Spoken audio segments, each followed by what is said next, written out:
It's something that's always been in my life, I think. It's something that I've grown up around. It's just so normal. I have 3 family members that have been committed to a mental health facility for assistance over my lifetime.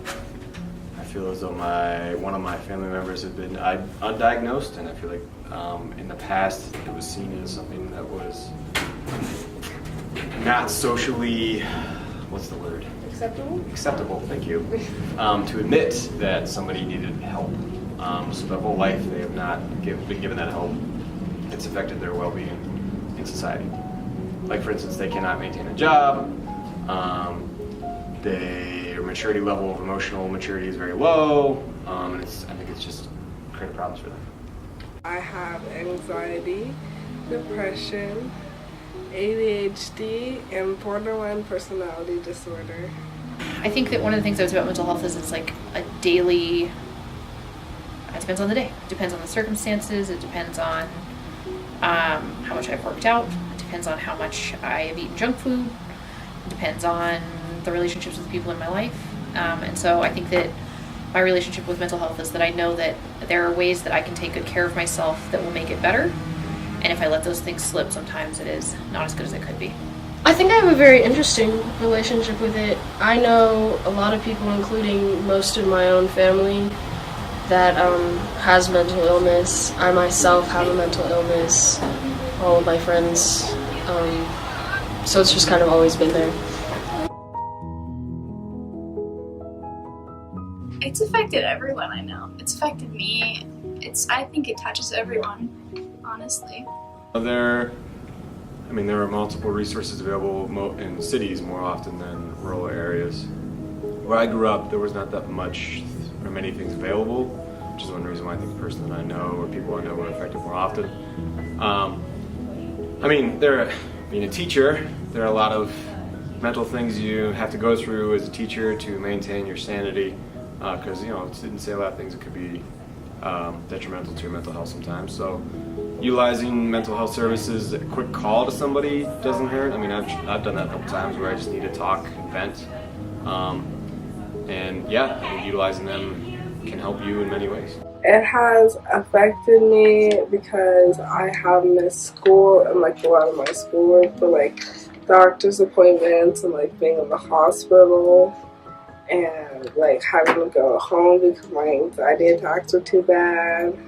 When I was younger, I really had some issues with depression and body image and things like that. And so I spent a lot of time when I was younger feeling really hopeless, and so at some point, really I would say when I was in my late 20s, I realized that I could manage my mental health through exercise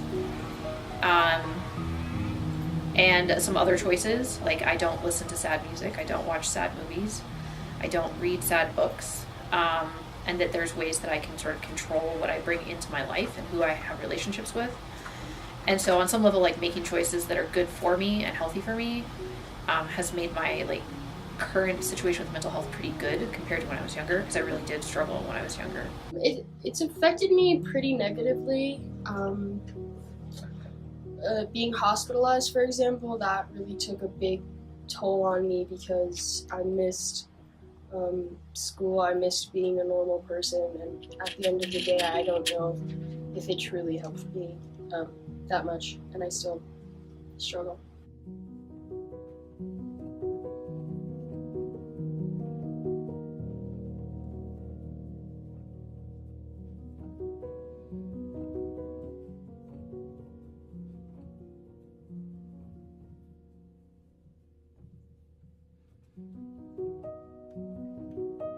I have a psychiatrist, a therapist. I go to group therapy. I was put in the hospital twice. I have, and I do whenever I feel the need. I think that I refused until I was in my 30s to go use mental health services.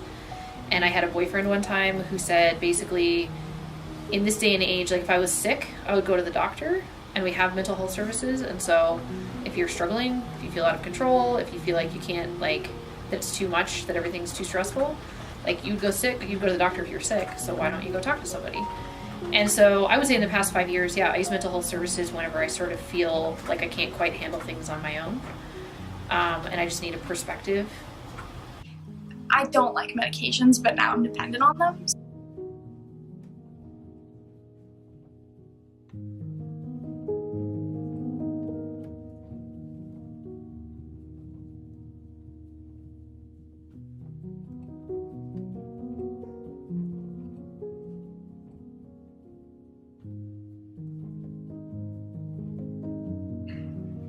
I mean, that depends on, that's a big question. Societal norms, societal resources, societal views on what is required and what's not. I mean, you have so many individuals in this nation alone that require mental health issues. And there's also the stigma attached to it. So, like, there's never going to be enough. Humans have different individual needs with different upbringings, and that influences their ability to help themselves or have people help them or not. I do not. I mean, I kind of think I got the proper care. I think, like, as time went on, I started to, but, like, at first I didn't because I didn't know which care to get. I've had one really good therapist, and I've been to see 3 therapists since I've started using therapy. And the other 2, one is okay, and then another one was bad. And so I think it just depends on, you have to sort of like find the person or the service that works best for you. It's not a one size fits all. And part of that is that I have, through my insurance, I have the ability to do that and to go look for mental health services. And that's not necessarily a truth for everybody else, but I feel like I have access to mental health that can help me, and that the service is good if I find the right match. I really am not sure. I think I tried everything. The people that love and care about me have tried everything, but it always kind of reverts back to the same state. So I don't know. I genuinely don't know what proper treatment would look like.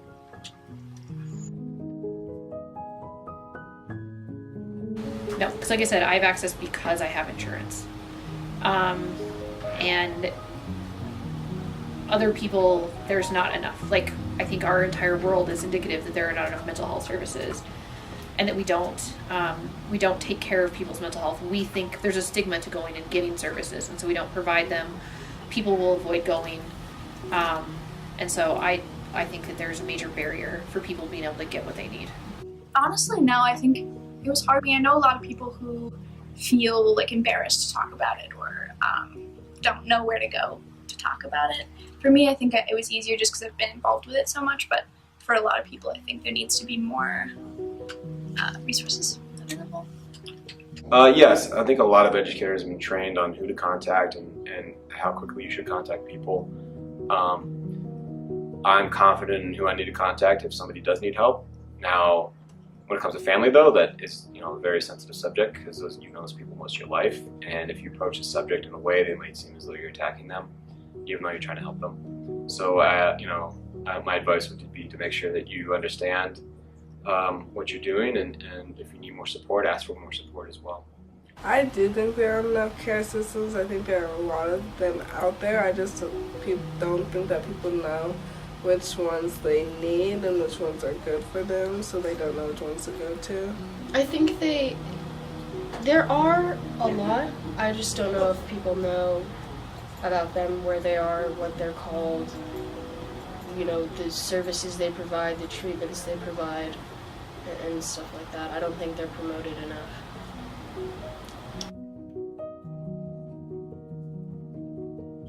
Yes. Yes. Everybody has flaws.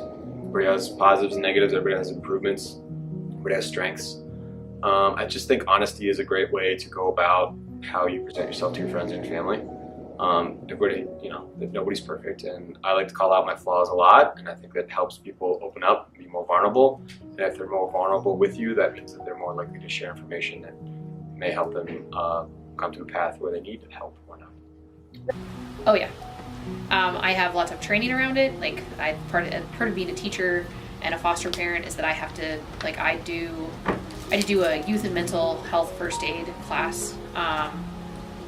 And so I'm able to I know when kids are struggling. Now, whether they will let me help them as a question with friends, same thing, is that people sort of have to be willing to get help. And that's also, like I said, I think it's part of that stigma of people won't necessarily take the help that they need because they feel A, it won't help them, or B, that it's not, that they don't really have a problem when maybe they do.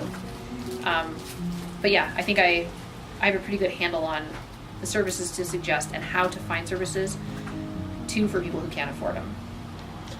I think so. I think just given, my perspective on the whole thing, if someone's gonna do something that will seriously harm themselves or another person, then it doesn't really matter. You have to take action, even if you think it will cause some sort of breakdown of the friendship or trust. Usually people go back and they say thank you for helping me. So. In every aspect, it's effective. In every aspect.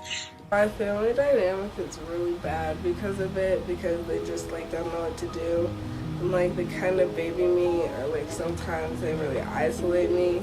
My friends are always really good with it, but it really affects my family. It's interesting because my dad is really old school Midwest, and he feels really weird about me going to therapy. And so anytime I say that I've gone to therapy, he's like, well, I don't know why you don't just handle it yourself. And so there's some weirdness there. My mom's totally pro therapy. Most of my friends use therapists, because I think my generation and younger generations there's less stigma. And I think that we see the value in being able to go and ask for help. And so amongst my friends, it's not a big deal. We just encourage each other, go see somebody. Do you have the right therapist? That person doesn't like the right therapist, you should go see somebody else. And so it's not a big deal. But with my family and with older generations, I feel there's more of a discomfort around asking somebody for help. It's taken a toll for sure. I think as a kid, my relationships were generally just happier and better with everyone, especially with my parents.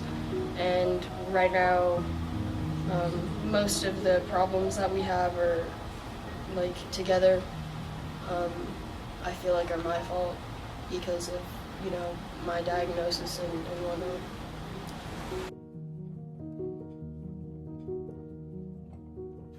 I don't think I'd be the same person. I don't think I'd be alive if I didn't get treatment. I don't think most people I know would be alive if they didn't get treatment. Being able to recognize that you can't handle everything by yourself, that you actually need to occasionally bring in backup. I've lived my whole life believing that I have to be a strong, independent woman, and I have to I have all this bravado. I need to take care of things myself. Everything has to be on me all the time. And being able to say, wait, I can actually ask for help. I can advocate for myself and what I need. I think has made me a lot kinder to myself, a lot less hard on myself. I feel less pressure. I feel more I can, that there are resources that will make things easier. And so even as a strong, single, independent woman, now I understand that I don't actually have to do it by myself, and there are ways to make it easier. I think society has also helped. When I was a kid, schizophrenia or bipolarism is seen as something negative. And now we have things or medications or psychiatry or whatever you want to use to help people be part of society in a way that could benefit them for the future. And I think that finally we're getting rid of stigmas, which I think is a good thing. I think it made me a lot stronger, being diagnosed with major depression and anxiety, which is a common, thing. People go through it every day. But I think just continuing to fight the, whatever's going on inside your head, it makes you just feel stronger at the end of the day. If you really think about the big picture, you have good days.